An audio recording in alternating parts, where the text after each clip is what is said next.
Hello survivors, welcome back to the channel. Today we are tackling one of the most common questions I have been getting lately.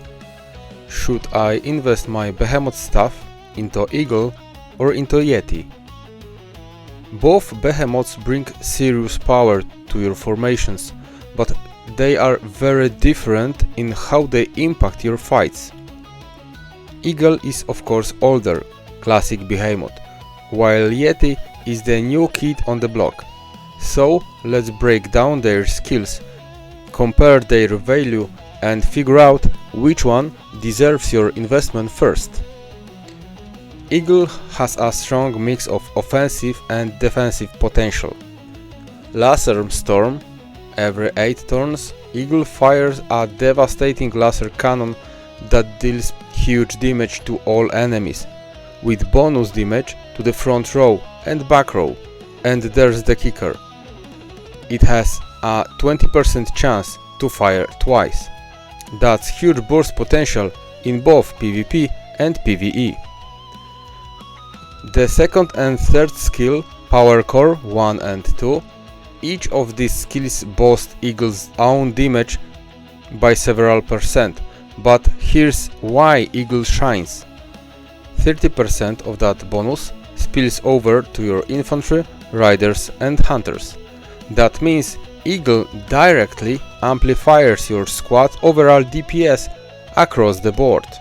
And the last skill, Missile Interception. At the start of the battle, Eagle reduces incoming missile damage by several percent, and through this protection slowly decays, it applies across all troop types.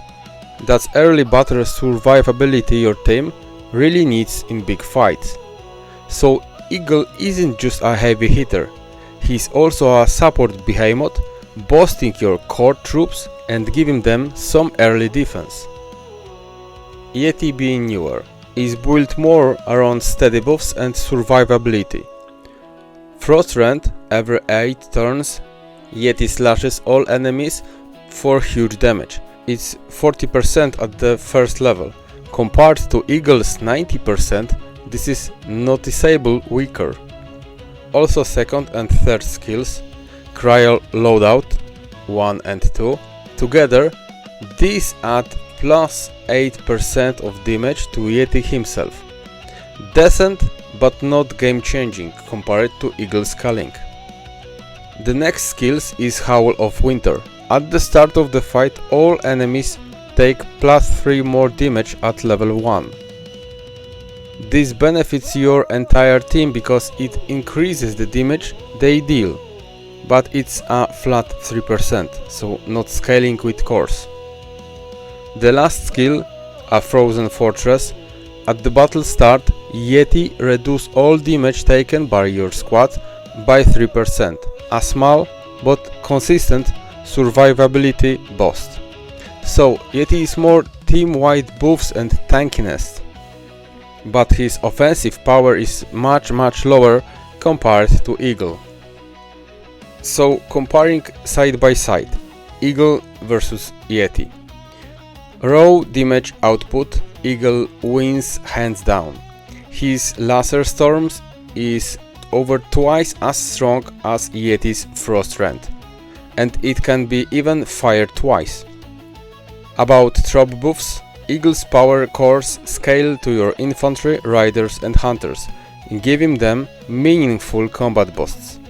Yeti buffs are smaller, with only 3% more damage deal and 3% less taken at level 1, of course.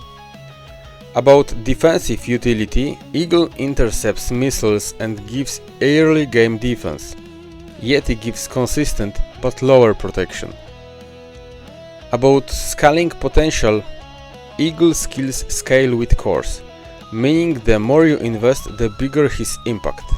Yeti skills stay modest even when maxed. So, which behemoth should you upgrade first? If you are tight on resources and wondering where your behemoth stuff should go, the answer is clear: Eagle first. Here's why. Eagle's damage scaling is much stronger and directly boosts your whole squad firepower. his missile interception is more valuable in the current meta than Yeti Flat Shield. Yeti, while useful, is more of the secondary support behemoth. His buffs are nice, but they won't turn the tide of battle the way Eagle can.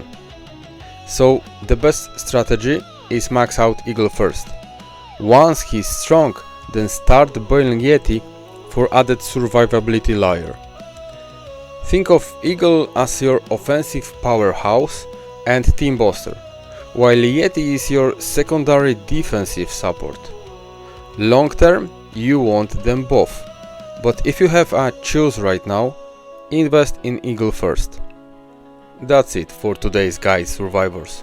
If this breakdown helped you, drop a like, share it with your alliance mates, and hit subscribe for more State of Survival tips. See you on the battlefield.